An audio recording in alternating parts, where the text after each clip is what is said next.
Beginning, I'd like to say one more thing I'm thankful for. I'm thankful for willing hearts who will read and listen to a whole chapter from Ruth this morning. I'm grateful for willing hearts that will clap along with Libby even when the Spirit doesn't move us to clap together, because that is truly a good thing. And so we are to celebrate that today. You may be familiar with the late artist M.C. Escher. He's well known for creating works that on first glance seem to be natural, but then when you look a little closer, they seem rather impossible. If we'll look at our screen at this first image, it's like the image of his famous work, Drawing Hands. At first glance, it seems all right, and then you notice that the hands ironically and impossibly come to life to draw each other. Or like the next image, called Waterfall. At first, it seems like a normal waterfall, albeit in perhaps a strange place. But the more you look at it, you see that the water flows from its base all the way back up to where it falls again.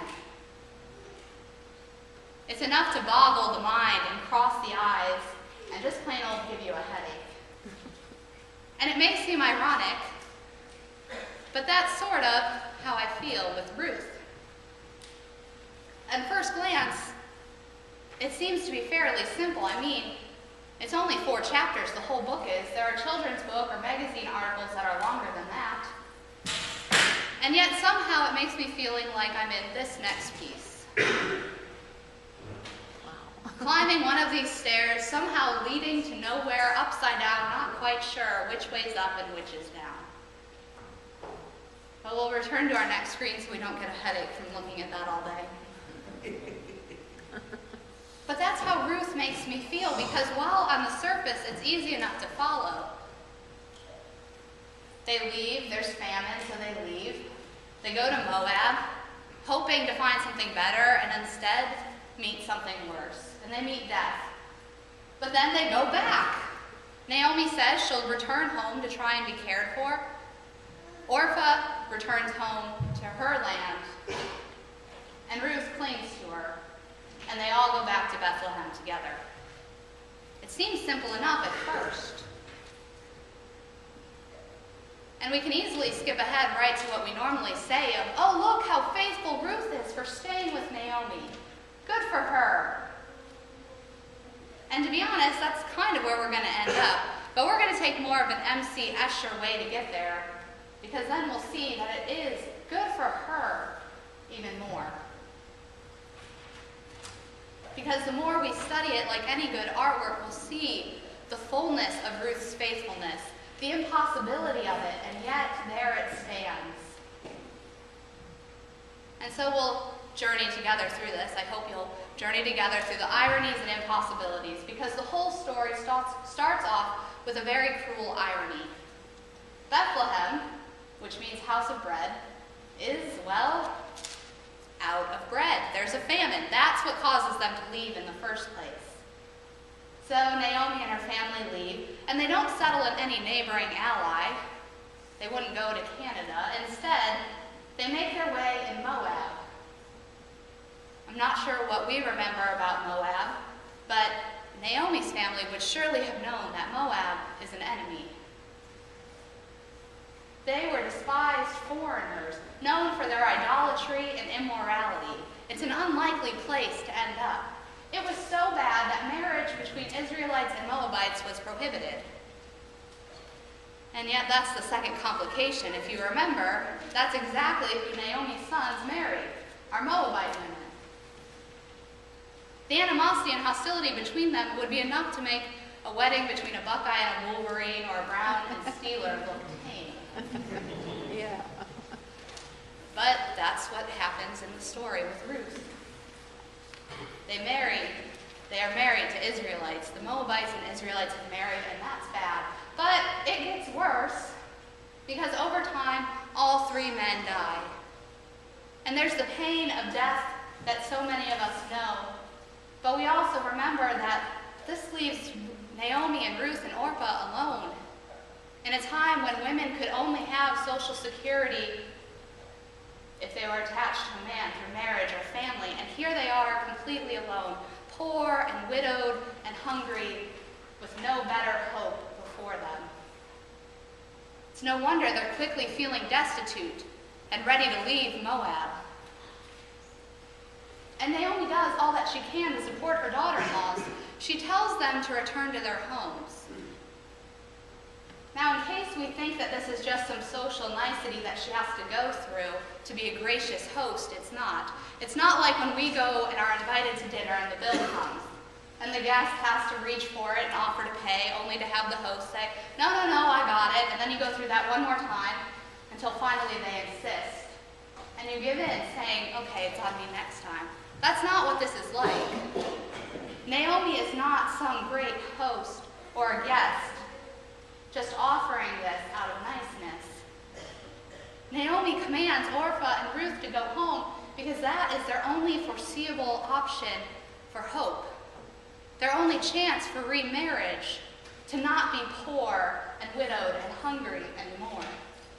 In fact, if it was just some nice social routine, it would have been Orpah who gets it right. She's the one who agrees and goes home. Naomi is returning home poor, widowed, hungry. She can barely feed herself. The last thing she needs is Ruth with her, especially a Moabite, to return home with. Or at least so Naomi thinks. But there Ruth goes, not going to follow the social norm, making an impossibly grand speech, a true pledge of allegiance, if you will, to Naomi. She vows to go and to adopt her people, her God as her own, and her land as her own, to stay with Naomi wherever she goes until death parts them. If it sounds something like you hear in our marriage vows, that's actually the seriousness of it. You see, it says that Ruth clings to Naomi. And in the scriptures, to cling to someone is the kind of loyalty that you hold for a spouse. Now, this isn't meant to say that she was trying to marry her, just that she was that loyal to the highest degree to Naomi. Calling God to witness to the promise that only death will separate them. In the most impossible of circumstances, where there's no hope before them, Ruth vows to go anywhere with Naomi. Ruth, which means friend or companion, has surely given herself over to Naomi in lasting friendship, in the most impossible of places. And so what does Naomi do? She says nothing to her. She doesn't acknowledge it. She doesn't reciprocate it. She doesn't agree to it. She just keeps going on. Could have been that Ruth just kept following her, perhaps like a pesky sibling. And when the pair make it to Bethlehem, Naomi gives her own speech when the woman at the gate asks about her. Are you Naomi? Don't call me Naomi anymore. Call me Mara, bitterness. For God has dealt harshly with me. I left full, and here I have come back completely empty. Remember, Ruth is standing right by her side, having pledged her loyalty, and here is Naomi. I'm completely alone. It's ironic, isn't it? With Ruth right next to her, having proclaimed a whole self-loyalty to her, Naomi complains of bitterness and emptiness. You would think that that might discourage Ruth, but it doesn't. She goes right on living into her faithfulness, faithfully vowing to be with Naomi through it all. We'll see this more next week, but this is what Ruth does. She ends up going to the field to work so that they could have food to eat. Ruth finds someone and marries Boaz in hopes that she will have a son, and does. It is finally hope for the family again, all so that she can provide not only for her own well-being, but for Naomi, the bitter one, the one who refuses to see her or acknowledge her. It seems a most impossible situation. I don't know about you, but perhaps ignored like that if I was, I don't think I would keep up my end of the bargain. And yet, this poor, ignored, widowed enemy woman in a strange and unwelcome land persists. She is a most ironic character, for here she is the enemy, the outsider, and she becomes the example of faithfulness for Naomi. It was so much easier when we just glanced at Ruth, skimming over all the details. Kind of like when we first looked at the hands of Escher's works, to just glance at them and not realize how complicated and impossible it all was. But having looked closer, we see that we can't take one piece away from the other. Ruth's story, you can't take Naomi out of it, or Orpah, for that matter. For in that climactic moment when Naomi and Orpah and Ruth are all crying together, we see how truly interdependent these women are. We see that their whole lives and well-beings and livelihoods are completely tied up in one another. Perhaps that's what Ruth sees in this moment. Maybe that's what prompts her to make her covenant of loyalty to Naomi. There's a saying among African cultures, "I am because we are." And this is the very idea of Ruth, the Moabite outsider. She lives into this, "I am because we are." In those circumstances, Ruth sees that she is because Naomi and Orpah are. It is their togetherness that allows them to carry on despite being poor or hungry and widowed and hopeless. Yesterday, we mentioned I was invited to watch as Calvin and Nathan and Tim tested for their next levels of belts in Taekwondo.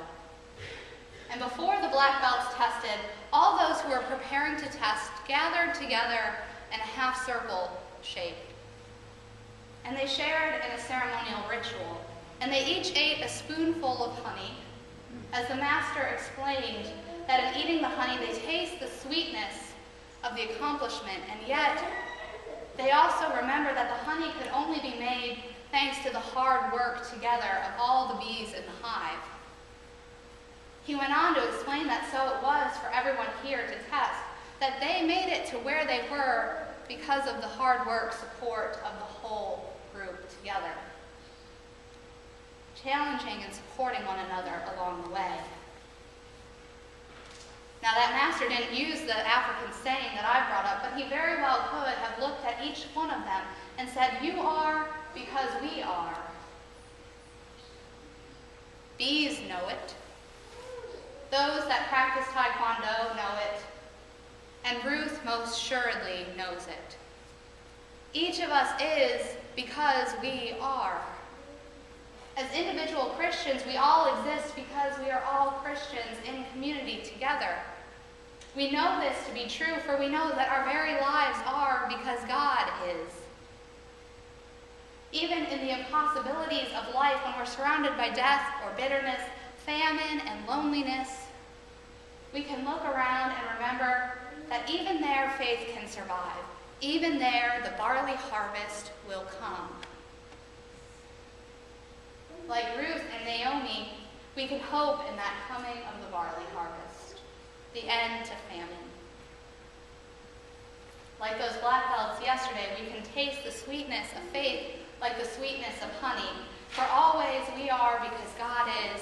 We are because we all are. That togetherness is the faith that gets us through our personal crises. When we're bitter and scared, alone and afraid, poor and hungry, or even that's the same faith and the togetherness that gets us through even our everyday events. The small celebrations, like first birthdays, that are better celebrated together. This is the same togetherness that causes us to reach out our hand to help our brothers and sisters on the East Coast, or to welcome an outsider, whether a foreign immigrant, a new neighbor, or someone new to our worship with us today. After all, it is Ruth, the outsider, who ironically and most impossibly models faithfulness for us, for the true community. The faithfulness that understands better than anyone that it's the relationship that's at the very heart of faith. That is the soul of our journey, and it may seem impossible at times. just like M.C. Escher's artwork. It may cross our eyes and boggle our minds and give us headaches and heartaches, and yet, to fully experience our Christian faith, we must all live as one who is, because we all are.